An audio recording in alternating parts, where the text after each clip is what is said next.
Welcome to Retention Chronicles, the retention podcast for e-commerce marketers. I'm your host and fellow e-commerce marketer, Mariah Parsons. Tune in as I chat with e-com founders and operators all about customer retention. Think marketing, ops, customer success, and customer experience. We cover it all and more, so get ready to get real with retention. Here is our newest episode. Hello, everyone, and welcome back to Retention Chronicles. I'm psyched for today's episode. Daphne, thank you so much for being here with me today. A little bit of context for our audience. We met at ShopTalk very briefly. I think it literally was like 30 seconds. It probably was even maybe shorter, where it's just like intro real quick and was like, okay, we need to continue chatting. I need to get you on the podcast. And here we are today, about like a month later. Yes. So pretty incredible. Thank you for being here today. Thank you for making the time. I'm going to have you say hello to our audience and then give a quick intro of yourself. Sure. Hi, everyone. I'm Daphne Benzaquen. Quick little side note. It was at the snack table. Yes. We bonded over the granola bars. Yes. And that's why it was brief. It was like in between meetings and stuff. Yeah. It's like, is that good? Is that not good? Yes. Yep. So I distinctly remember it. And I don't know if it's like just because, you know, when you have memories that are like tied to a taste or a smell, they're like so prominent, or just because you're that cool. But I remember being like, is that a snack I want to have? Yes, I remember that. Yeah. Well, I'm excited we got to connect. Thank you so much for having me. I haven't been on a podcast in a while, so I'm excited. We love it. We love it. So happy to have you here. Tell the people what you do, how you're related to e-com, all of that. Yeah. So let's see. I started my own brand, daph, at ShopTalk. And it's e-commerce lifestyle brand inspired by my Peruvian heritage. I started about 8 years ago. I'm Peruvian. And so 8 years ago, I taught myself how to design accessories and then apparel.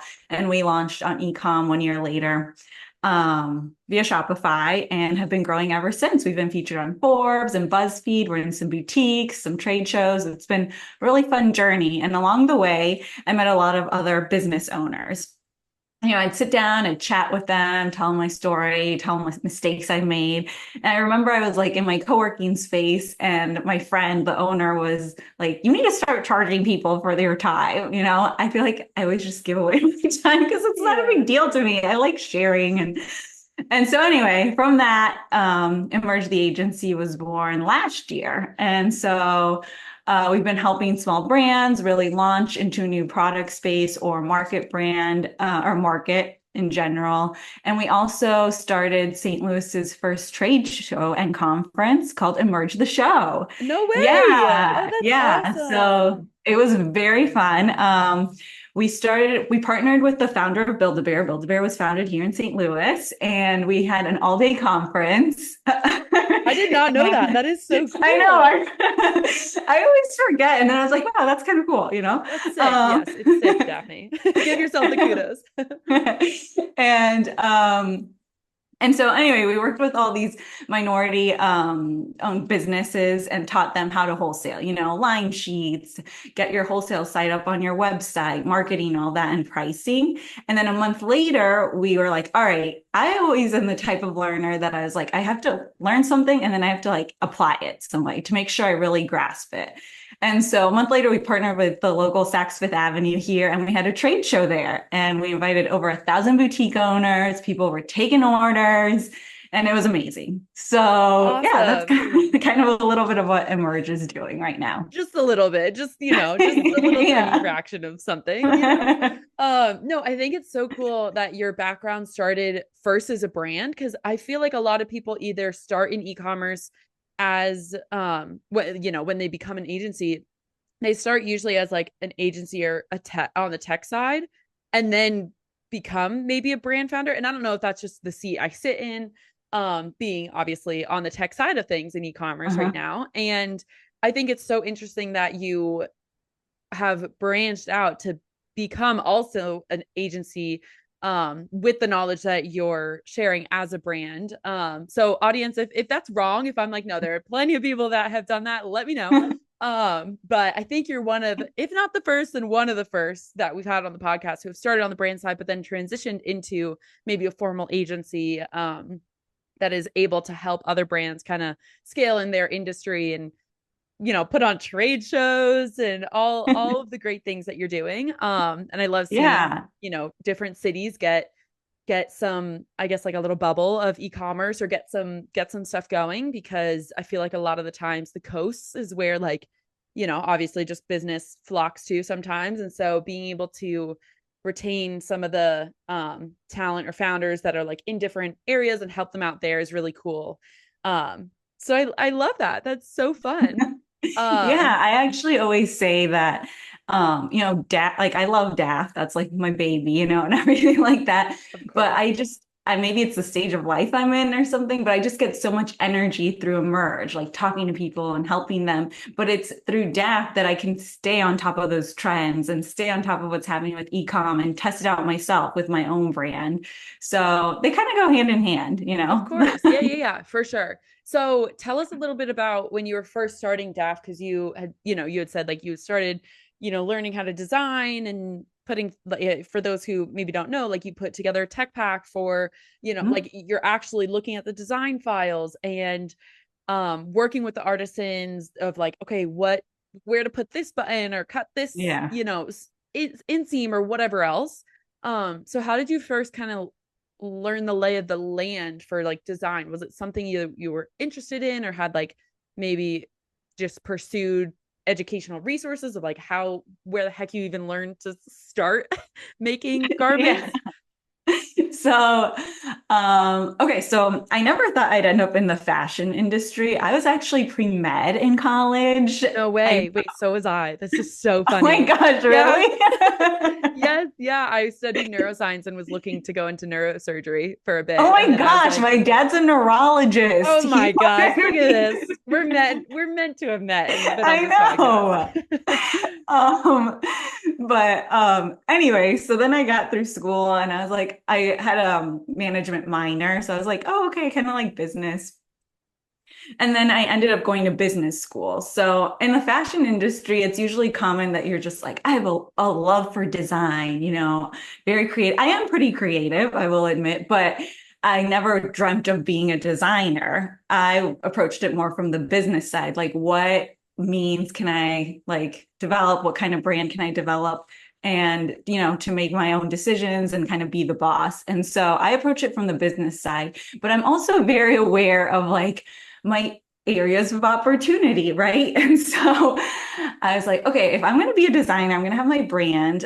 I need to learn how to design myself. And so I approached it from, I guess, my biology analytical mind, precise measurements. And I made paper models to start out with, and then I would like put them on and like put stuff in it. I love it. Like that.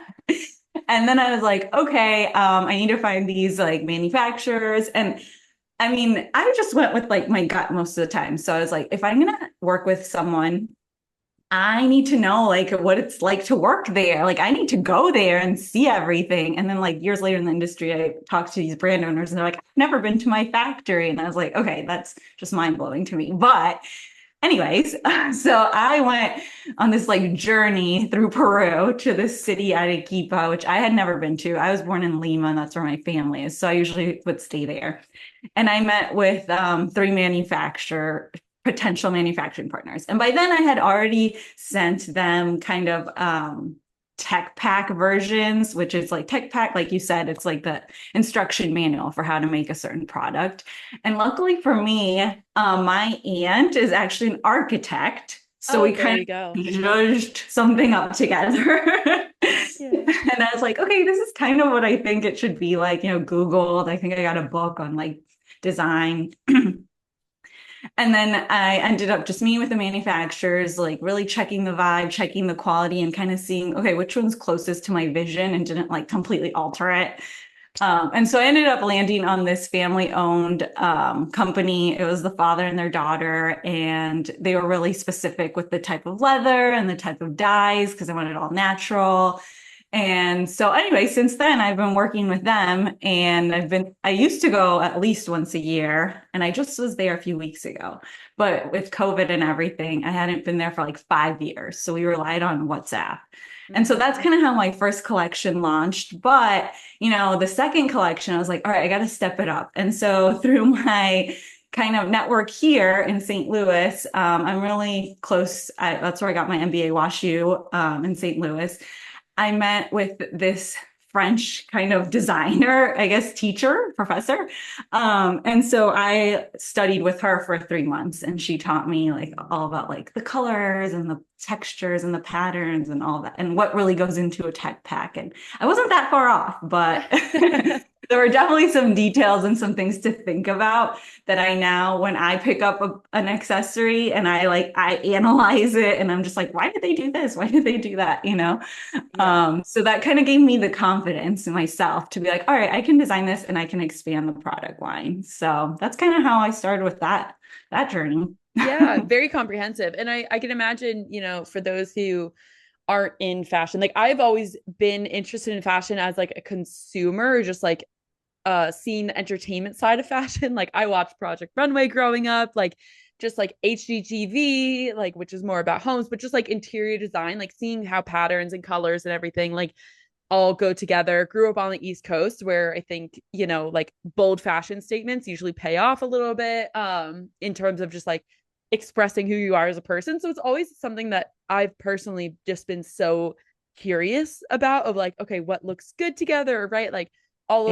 all of those little things, but actually understanding the technical side of them.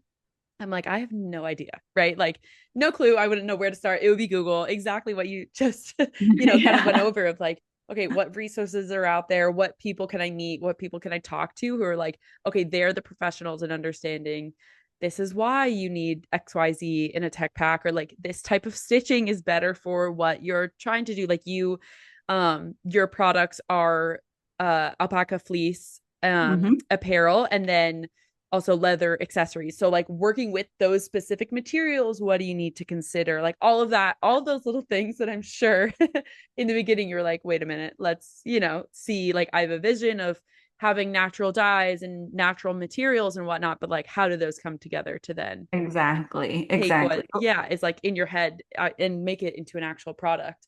Um, so tell us about kind of how you, now that we understand how you arrived at like understanding designing Mhm. the products that you sell, what made you want to kind of go into the apparel and accessories space? I know obviously honoring your background being Peruvian, but like what specifically about like, okay, this is going to be like my first prototype or like first idea, and then expand from there. It's always interesting to hear from a founder if like you have one product and then you like go and like get the next one, and then you like expand and you have like an array of different products, which I think is really cool.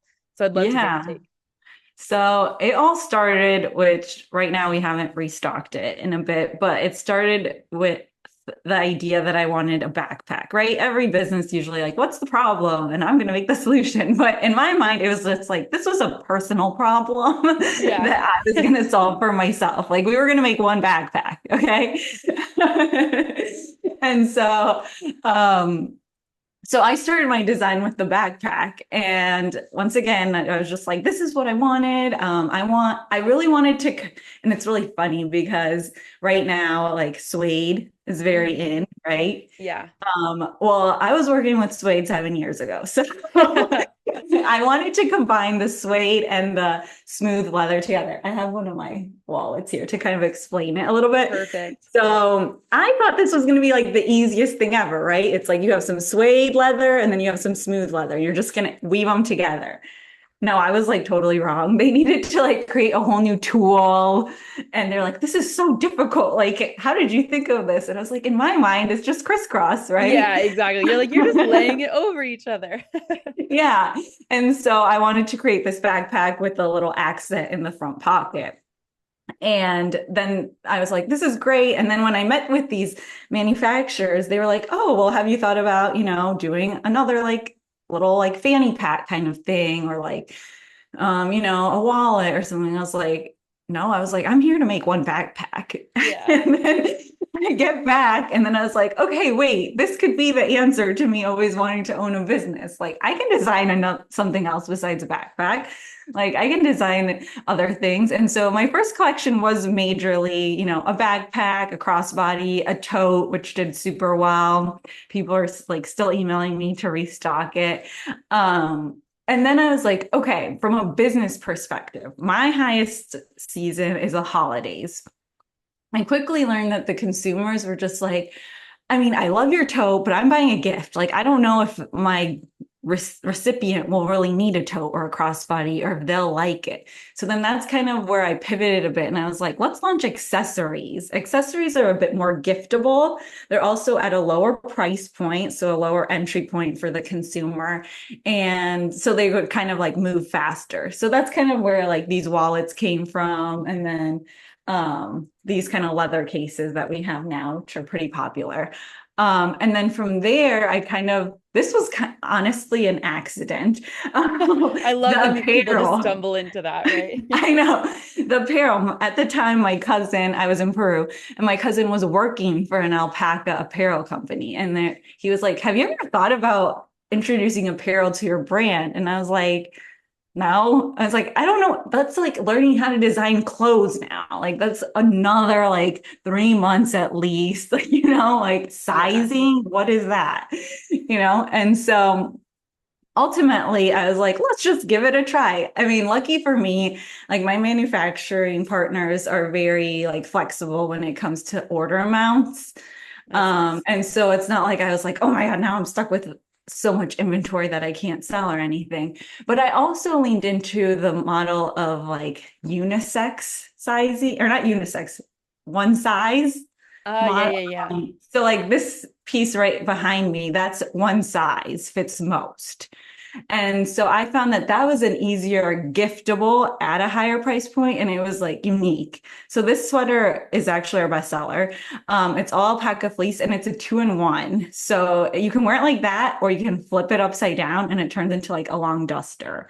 Ooh, So I cool. can't tell you how many times I've done that demo, Yeah. but that's what sells I it. saw I it even on your like, site, so don't worry. oh, I okay, saw good. The your socials. video, Yeah. Yep. Yeah, yeah. exactly. So that's kind of where I made it like I made sure that the products was launching were kind of like the same vibe as my accessories, earthy, kind of neutral tones to be able to go with a lot of things. I kind of swayed away from that like bold, like look at me kind of look. These are just essential, timeless pieces because that kind of just goes along with the brand. Like these are pieces that are going to last you forever and they're going to go with a lot of outfits, whether you're at home or going out on the town. Yeah. So that's kind of where my evolution to apparel went. And then with everything happening with COVID and all that kind of stuff, that impacted my manufacturing. So we had a couple of like years where I was like, it's going to take forever to get a restock. I remember we were restocking the totes. And it was like, right, we had a bunch of pre-orders. And then I was like, oh, okay, great. Like they'll get here in April of 2019. And I was like, okay, this is so great. And then like, this was all in February, I think. And then COVID hit, and I don't think I got those totes till like September. Yeah, that sounds right. So from there, I was like, okay, maybe I need to like, pivot a little bit. And so that's where we launched our home fragrance line. And that launched 2 years ago, I think. Yeah. And so that's been doing really well too, because I wanted to instill the culture of Peru in a scent. And those are actually made here in Atlanta. And but it took months to come up with this scent. But I really leaned into the experiential kind of inviting people into Peru. So it's not just a scent that smells really good. It comes with this little like note card that it's like a postcard. So it has like a scenery so you can envision yourself in the region. It has a custom playlist and it has a Peruvian recipe Oh, from that's that region, fun. because each scent is one of the 3 regions of Peru. So that's kind of been like the evolution of the products. And it's really because of like what was happening in the market, but also like consumer feedback. Like the scents are a great stocking stuffer. So Yeah.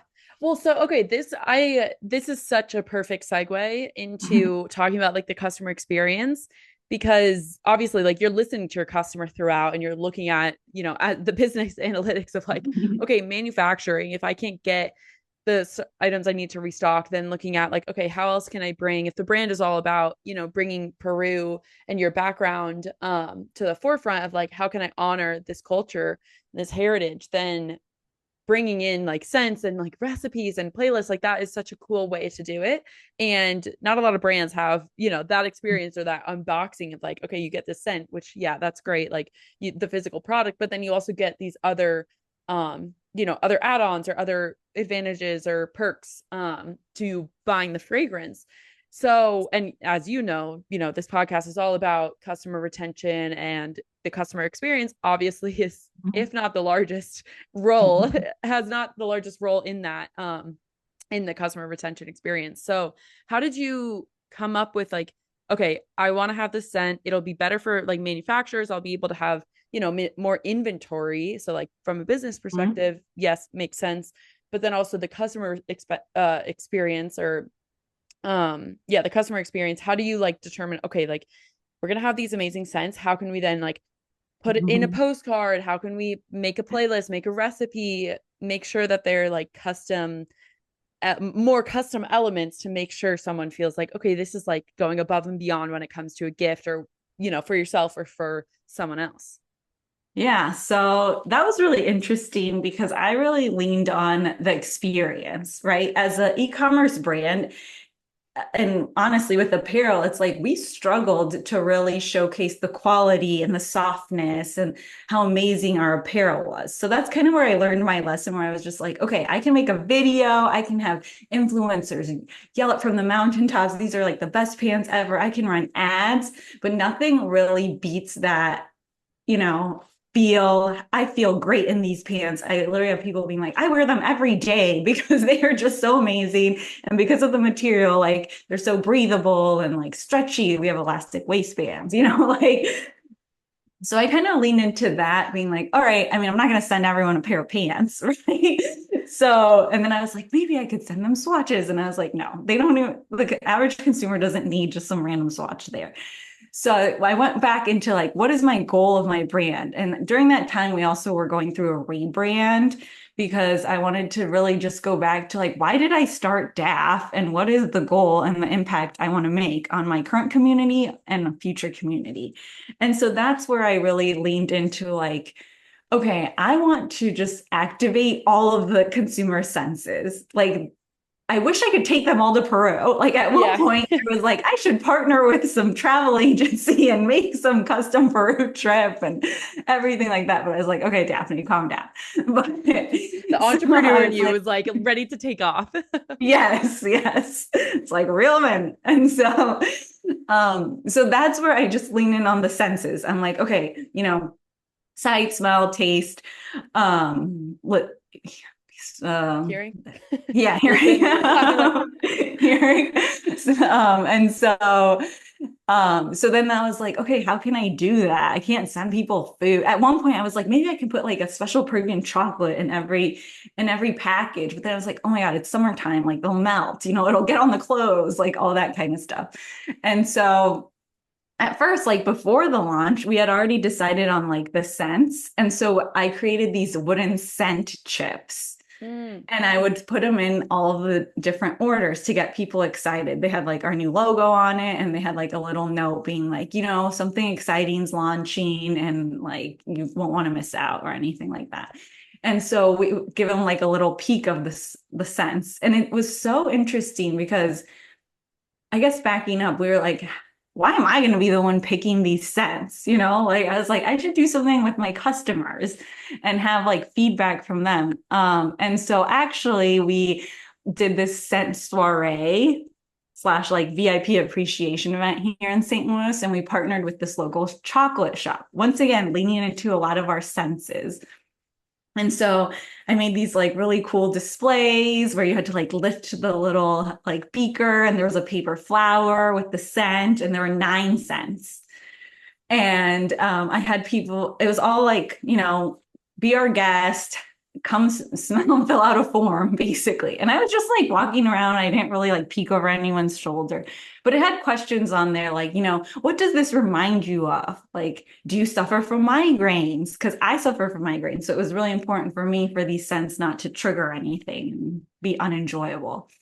And so I kind of worked on that feedback to be like, all right, what are these memories like going to my grandma's house or doing this or visiting this place? And so I brought in more of that. Okay, more experience, more experience. What else is Peru known for? The food. Okay, I know not all my customers are chefs, but that's where I was like, these recipes, like these are my go-to recipes. And because I had picked every distinct region, it's like everyone has a different characteristic and personality. So it was pretty easy to do that. And then I was like, okay, but I want them when they uncork their little bottle, like I want them to be transported somewhere else. And then I was like, something else is missing. So that's where the music came in. And those playlists are like anything from just like, background music to like music that'll like get you dancing, like with actual lyrics and everything, because I was like, that is what that region is. And I want them to feel that. I want them to get excited. I want them to remember this, and I want them to buy it again or share it with their friends. So just really leaning in on to the feedback from the consumer and then applying it to what was important to me was like a perfect combination. Yeah, I love that. So is it like each scent has their own like recipe playlist, like it's Yeah. unique to each one? Okay, that's so Yeah. cool. So we have the coast, the jungle, and the mountains. And Nice. so they are all different vibes. Yeah, yeah. Oh my gosh. I just I'll that just is send you so one. I'm amazing. going to send you one Oh my afterwards. God, I would love it. Yeah, I'll tell all my friends. Be like, guys, come and smell this. Come and just like sit down Yeah. and like listen Scan and it and play cook. the playlist. Yeah, Yeah. everything, everything. No, I love that. And like the customer experience, like it even has me thinking about when you're like like word of mouth marketing, and every marketer will be like, okay, that is such a good idea to get people talking about the differences between your brand and some other brand of like why people are coming to shop with you. And I would love to hear your take on like customer retention. What do you think, like outside of obviously having products that get people talking and like just having multiple options for people who are like, this is going to be a gift and like want it to be of this, you have multiple ranges that can fit people's budgets. Like there's just Mhm. multiple options for consumers who want, a gift or for themselves or for other people. So I would love to hear your take, like outside of the customer experience, because I think it's evident that you have a great one and that like your product is really intentional. What else do you see like is bringing people back into, interacting with your brand? Is it customer, or is it the community around like social, email? Is it those communications? Is it something that they're like, okay, I feel like I am really attached to this brand because of my own heritage, or wanting to shop with a smaller business, not one of the big box retailer, big business. What do you think is like, I guess, another or some of the other ways that you're seeing like customers are coming back and shopping with you again for XYZ reason? Yeah. So I think I'm very grateful and fortunate that we do have a lot of repeat customers. And it's like, at first I was like, oh, this is cool. Like it's my friends. Like one day they'll stop spending, like Yeah. then you get to that moment where it's like you see these names that are just like someone from Utah and California. I have no idea who they are. Like they keep ordering things. And it's like, who are these people? Like Yeah. You're like, let me know you. yeah. It's like, come to my event, Yeah.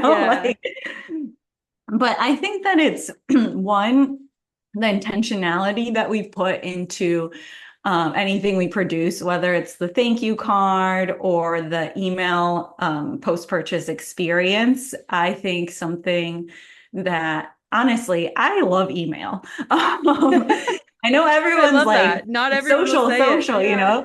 but I am very intentional with my email. I'm not going to just send it like clutter your inbox, but I'm also like try to customize as much as possible. Like, for example, you have your post-purchase email. Thank you so much for shopping for us. Like I added another flow that is a custom meal, if it's been their second purchase or their third purchase, it's definitely different. And it also has a different impact, like, we can't believe that you've trusted us again. Like, it's just really heartfelt. And it's all written by me because I think that has more of an impact. And it really is coming from like my heart. I mean, like, thank you so much for trusting us again with your business and sharing it. And also, I'm very much to like, keep giving. So it's like, whether it's like giving them like access early to a collection or, free shipping or something like small that isn't a huge impact for me, but for them makes them feel extra special, has been really like beneficial. And, if they do need a gift or they do want to tell someone about our brand, like, we're top of mind. And so that's been really helpful, like continuing to nurture that community. But also it's like with the emails, it's really just sharing more of the story that we can. Like, my first collection was all named after women that were important and impacted me. And so, the emails consisted of stories about them. And like, some people might be like, oh my gosh, that story is a little bit embarrassing or something like that. But it's like, that's just my story. Like, if you don't like it, you don't have to read it. Yeah. But like, I love being able to send those. And I differentiate, like, we have the team sending emails, but then we also have like a note from Daphne so that they know it's like me and it's not like another like sales thing. And I get so many responses back because I put my own email in there, like being like, I just love this story. Or like, some were like, I started crying. I was like, why? It's not the point. But they're just like, and so forming that connection, even though it's digitally, has really been really impactful. And so, I mentioned like, I'm not a big social girl because my audience just doesn't hang out there that much as they do opening their emails. But, I always have like a presence there.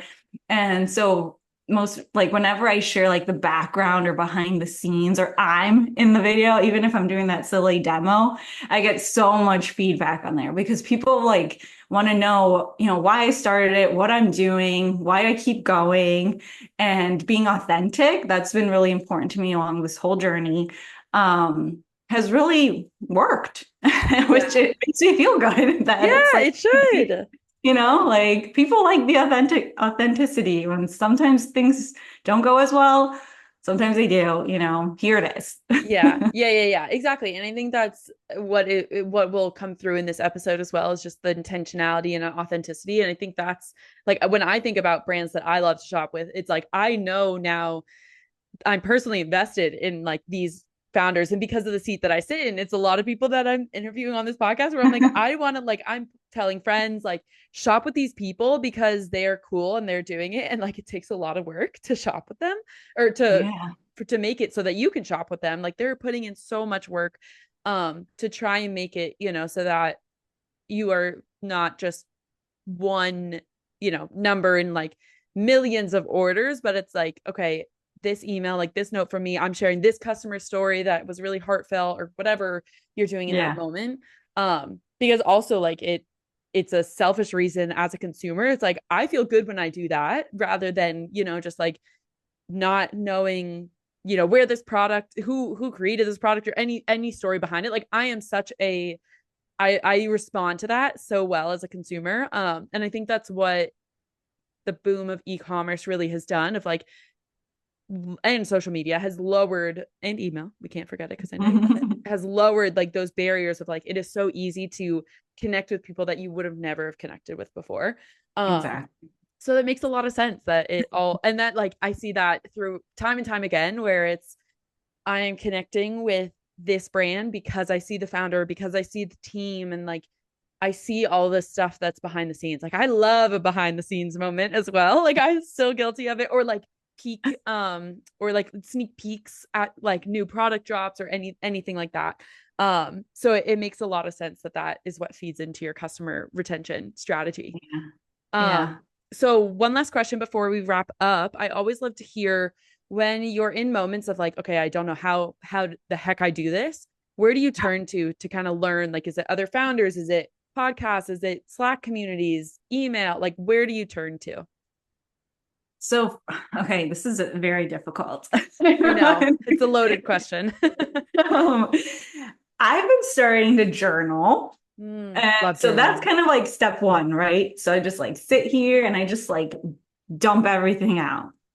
I'm just like, this stinks, I want to do this. Like, and then that's kind of where I go into my like, okay, like my community, right? So I've been really fortunate. I have a lot of various friends in various groups. Like I went to a trade show in Atlanta a few years ago, and there were a few other Latina business owners, and we kind of formed a group and just organically have kept in touch. I'm part of Fashion Group International here, which the majority are fashion entrepreneurs. And so I've made like some of my best friends are now like I met through that. And so it's kind of just finding those people where you can be vulnerable, where like not I always say this to even my clients because they get in their funks and I'm like, not everything that glitters is gold. Like it's so insane how you'll see someone on social media, they're like, oh my gosh, we're booming, like look at all these orders, and then it's like months later they're like, we're closing, and it's like, what happened? Like you don't need Yeah. to tell me everything, but like I guess it goes back to the authenticity thing. It's like, yes, it's great for confidence building. Picture yourself with that $1 million business and everything, like, amazing. But it's like you don't have to like fool everyone around you, you Yeah. know? Yeah. So it's kind of like leaning on those authentic relationships I build and be like, hey, I'm kind of like struggling today. Like today sucks, and here's why. And my husband actually really does a good job of being like, some days it's okay to take a break Yeah. because I've found that I'm like, all right, here's my long to-do list. And I'm like, I have to get it done, but I'm not doing it well. Yeah. I even go through a phase where I make my list and I'm like, all right, let's do effort on the top and impact. So Mm. I put low, high, low, high. And then that's where I decide, what do I tackle today? What can I get done today? And what can I just start working on to make baby steps to continue? So Yeah. I've been leaning a lot on my community. And then recently I've been listening a lot to the Glossy podcast. Ooh. The editor-in-chief, Jill Manoff, she's actually speaking at an event we're having tonight through Fashion Group. I'm on the board and I'm really excited. She's awesome. And she's also super positive. Yeah. Love So that. I respond well to that as well. yeah. So I really like listening to their Friday episodes because they're kind of a wrap up and it's their authentic view on what's going on and everything like that. I also listen to Female Founder World because I love those like stories. They're a lot leaning towards bootstrapping. So that's kind of like, okay, because that's how we've developed. So yeah, I just really listen. I take that time to listen to myself, my feelings, to other people, and give myself a little bit of grace. And always remember that like that jealousy is the thief of joy. I heard that once and I like will never forget it because it's like you don't need to be jealous. We can all be successful. There's enough consumers for everyone here. Okay. Yeah. Yeah. So true. So true. Yeah. There's enough happiness to go around, enough room to lift other people up and all that fun stuff. Yes. So Like let's work together. yeah. Even if you sell handbags too. Yeah. There's differences in the consumers that would go to your brand versus, yours Yeah. or yeah. Yeah. So I love that. Okay, Daphne, this has been so much fun. Thank you for taking the moment. This is Yeah. like lit up my morning. And it's lightened up my morning. I I don't know. know we're missing Too some early. words this morning. Yes, yeah. It's really started off my day with a kickstart. So thank you. It's been a joy. Great. Yeah, thanks so much for having me. It's been fun. We finally got Good. to chat. I know. We got what we wanted when we originally wanted it over the granola bars. I So over Zoom, know. basically the same thing, right? Yeah. Okay, love it.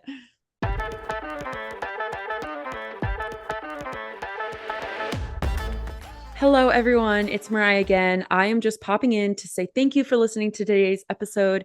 And I am so, so, so grateful that I have been able to be on this journey for the past couple of years with this podcast. It's been phenomenal to grow and see our community of thousands of listeners, see what you guys are up to, what you're learning, what you want to hear about next. So if you haven't already, please like and subscribe to the show so we can continue doing this. Leave us a review. Let us know your thoughts. Follow us on our new social media channels and check out our newly launched website. If you or someone you know would be a great guest for the show, please do not be shy. Fill out the form that we have on there because those are some of my favorite interviews. And I will make sure that our new website is linked in the bio. It's retentionchroniclespodcast.com. And as always, let's give a warm shout out to our day one sponsor, Malomo. As you already know, Malomo is an order tracking platform that enables Shopify brands to take control of their transactional email and SMS through branded order tracking. What does that mean? That means you ditch those boring carrier tracking pages, the all white pages that have nothing on them but a tracking number and an update on the date of your estimated arrival, and swap those with pages that actually match your brand and can help you convert on some of your goals. Customers like you and I obsessively check that tracking page when we're looking for our order at our doorstep, an average of 4.6 times, if you can believe it. Yes. Customers are going to that page 4.6 times. So don't waste out on all that customer engagement and instead send them to a page that converts in the way that you want it to. I am talking dealing with shipping issues, having cross sells and upsells, having your social media on there, your loyalty programs, anything that you can imagine. So if you want to learn more about how to do that, go to gomalomo.com. That's GOMALOMO.com. And if you didn't get that, don't worry. That website link for our sponsor, as well as our podcast website, are linked in our episode description. So with that, I will sign off and see you all next time.